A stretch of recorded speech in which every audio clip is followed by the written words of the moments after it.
Like we mentioned, those severe storms came through Franklin County, leaving behind a trail of damage for some residents. And one neighborhood hit especially hard was Woodland West, where people are now beginning the long process of cleanup and recovery. 5 News reporter Jada Daniels joins us live from there. Good afternoon, Jada. What are you seeing? Good afternoon, Morgan. Yeah, Morgan, while the storm may be over now, it definitely left its mark. And I spoke with those living here on Woodland West who say it happened in a matter of seconds. Take a look. Debris filled lawns, trees split in half, and several homes show signs of significant damage after strong tornadoes moved through the neighborhood. One resident tells me he was inside his home when the storm hit. But I saw the cracks in my wall in the office, and then I could see trees coming down. And then I went into the living room, and I had just looked outside just a few minutes before, and everything was okay. And now you see what it is around here happened just in maybe a millisecond.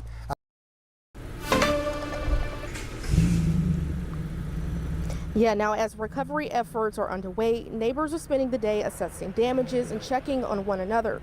And Red Cross and city officials are also working to help any residents that have been severely impacted. Live in Ozark, covering news where you live, Jada Daniels, 5 News.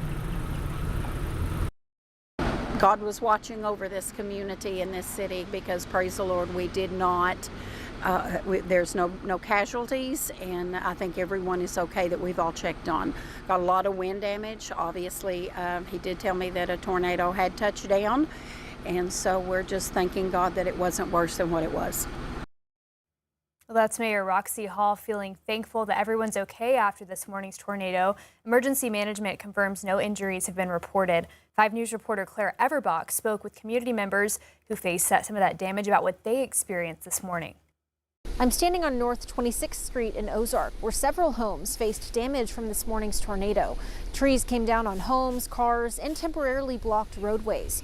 One family says they rushed their children to the safe room as the storm moved through their neighborhood. A terrifying morning for the Ozark community. So we just scooped our kids up, ran to the safe room. That was it. It was really scary. Kids are screaming. That was Madison Hancock, who was inside with her children while powerful winds uprooted trees in her yard. Her dad, David Ciampoli, immediately came to help. It's a destruction zone. She says, I got parts of people's homes in my yard. Tree fell on her car. Trees are over and broke all the fences in her backyard.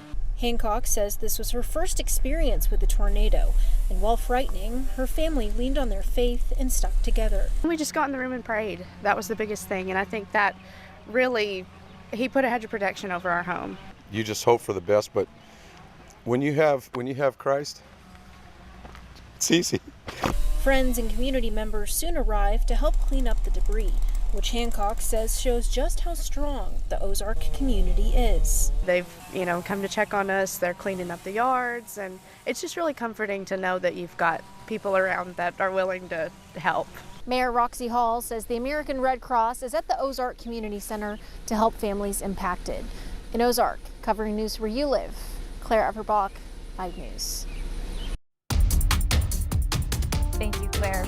Well, the jury is hearing closing arguments today in the capital murder trial of Casey Jennings. In 2022, Jennings was arrested and charged with killing and dismembering his ex-girlfriend, Allison Castro. The case has stretched for nearly 4 years, and it's had scheduling issues, plea deals. There was even a brief time Jennings was representing himself despite facing the death penalty. On Thursday, both sides rested their cases, and a judge denied motions to lessen the charges. Well, in Pope County, authorities say a homicide investigation is underway in Hector. The county sheriff's office says in a release it was working with Arkansas State Police and the Hector Police Department to investigate. Sheriff Blake Wilson says they believe this is isolated with no threat to the public. A suspect or the identity of the victim has not been identified yet. Stay with 5 News for the latest updates on this. Well, just 2 weeks after the state cut funding for senior programs, the Arkansas Senior Olympics has now lost its money too. The Department of Human Services says it will not renew their grant. The Senior Olympics offers archery, swimming, track, cycling, bowling, and 5K races. It's grown from 50 seniors to hundreds, and the director says it's a health organization keeping older adults active and moving. The summer is for qualifying, and athletes have already booked travel and rooms. But DHS sent a June 11th termination letter saying the program will not receive its usual $70,000 sub-grant. The Arkansas Senior Olympics director says he was shocked by the decision since they were already approved.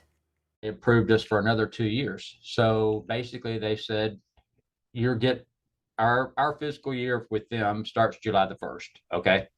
And so July the 1st is usually when we start our budget, when we need the money, because most of our sports and events that we do are in the, starting at the end of August. He says they're hoping state leaders will step in before they cross the finish line without the funding they accounted for. The Transplant Games of America are underway in Denver, Colorado this week. It brings together organ recipients, living donors, and donor families from across the country. One member of Team Arkansas, Morrilton native Matthew Bowles, is competing in this year's games nearly 5 years after receiving a life-saving heart transplant. He was diagnosed with cardiomyopathy senior year of high school and spent years living with a device that helped his heart pump blood while he waited for a donor. Now he says he's competing as a way to honor his donor, a gift he says gave him a second chance he never thought he would get. That's just a piece of me that had been missing for a very long time, and so it's nice to get that back, to compete against people again, and it's even better when you get on the court, you shake hands, and you're asked, how are you, where you from, and what you had transplanted, and we all have similar stories, so it's nice to be able to share that with people. The games will continue through June 23rd with athletes celebrating the gift of life and helping raise awareness about organ donation. A major expansion is underway at Mill Branch Park in Goshen. There are new park improvements, future projects, and the first phase of the park's ADA accessible trail complete. Mayor Russell Stroud says the park's continued success is made possible by the community's efforts to preserve and connect with nature. It is a place where children and families can hike, bike, walk, enjoy the archery range, play disc golf, gather at the pavilion, or simply spend time outdoors. Mill Branch Park is a treasure we are fortunate to have, and one that we are committed to preserving and maintaining. The newly donated property sits adjacent to the existing park and increases its footprint by about 50%.